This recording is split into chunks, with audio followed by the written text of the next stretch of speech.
şevk kuşağı başlar. Bunları idrak ederseniz çok aciziz. Elimizden hiçbir iş gelmez. Çok fakiriz, hiçbir imkana sahip değiliz. Ama bununla beraber işler o kadar yolunda gidiyor ki, öyleyse bir başkasının hazineleri kullanılıyor bu işte. Öyleyse bu işin arkasında bir başka güç var. Öyleyse ne diye yese düşeceğim? İşte ahir zamandaki Kutsi'nin silahlarından bir tanesi. Şevk. Şevk. Ne diye yese düşeceğim? Yese düşmek için bozulan, dağılan, ters yüz edilen kuvvetlere dayanmak lazım.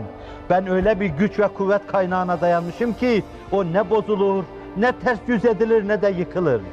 O günde 5 defa minarelerin başında en büyük odur diye ilan edilen Allah'ın güç ve kuvvetidir.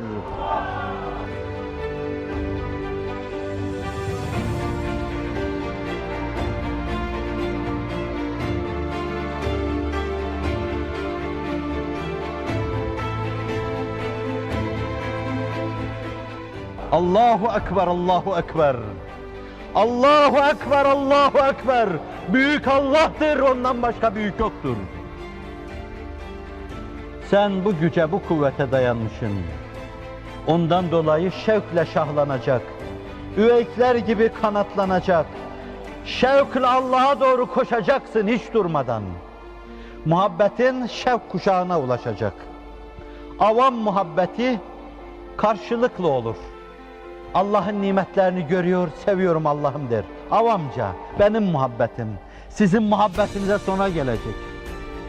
Allah'ın nimetlerini görür, yağmuru yağdıran Allah, ağacı yeşerten Allah, meyvelerle donatan Allah, suları çağlatan Allah, yeryüzünü yeşerten Allah, bin bir nimetle bizi perverde eden Allah. Der, Allah der, muhabbet eder, aşkla gerilir, şevk duyar, kanatlanır.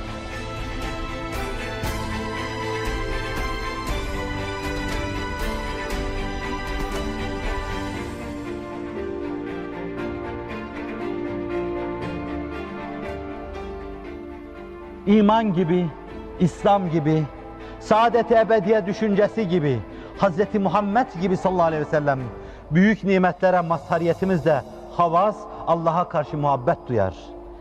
Varlığı daha ileri seviyede, öze yaklaşmış, fıtratı asliyesini korumuş veya fıtratta hedef olarak vaz edilen şeyi yakalamış tertemiz insanların sevgisi. Ve bir de ehassi havas, haslar ötesi hasların sevgisi. Onlarda dil tutulur, söz söylenmez. İşte onların başında birisi, La uhsi sena'an aleyk, ente kema etneyte ala nefsik, azze caruk ve celle senauk, ve la yuhzemu cunduk, ve la yuhlafu va'duk, ve la ilahe gayruk, ve la ilahe gayruk, şefaat ya Resulallah. Hz. Muhammed Mustafa sallallahu aleyhi ve sellem, La uhsi sena'an aleyk, seni senalarımla ben sahip dökemem. Nerede sen, nerede ben? Ma arafnâke hakka marifetke ya maruf. Seni hakkıyla bilemedik ey maruf. Ma abednâke hakka ibadetke ya mabud. Sana hakkıyla kulluk edemedik ya mabud. Ma şekernâke hakka şükrike ya meşkur. Sana hakkıyla şükredemedik ey meşkur.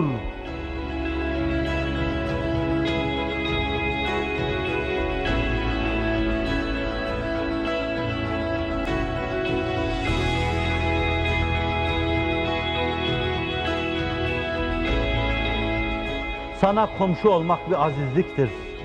Adından bahsettiğim Rabia Adviye, cennet yolun denince, cennet denince, dar denince, inlemiş iki büklüm olmuş, car demiş.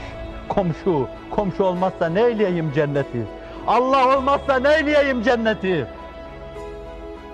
Azze caruk, sana komşu olanlar aziz olmuştur.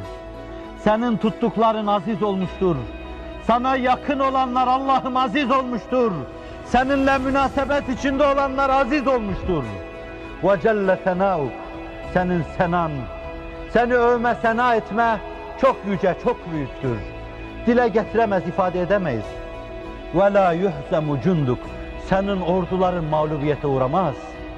Ve la yuhlafu va'duk, bize bir şey vaat etmişsen sen vaadinden dönmezsin. Senin için hulful vaad muhaldir. Ve la ilahe gayruk, senden başka mabudu bil hak, maksudu bil istihkak yoktur. En âli seviyede aşkı, muhabbeti, şevki yakalamışın ifadesi.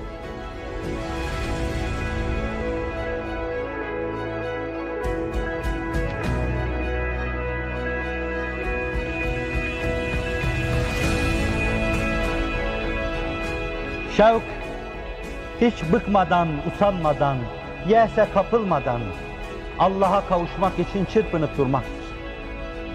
Muhabbet kıvrılır, bükülür, buğutlaşır, aşk olur. Aşk kıvrılır, bükülür, buğutlaşır, şevk olur. Şevki yakalayınca fert hiç ümitsizliğe düşmeden hayat boyu üveykler gibi kanat çırpar.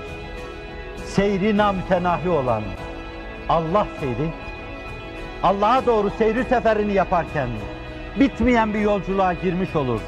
Namütenahi deryalara yelken açar ve durmadan gider. Her menzilde ayrı cilvelere erer.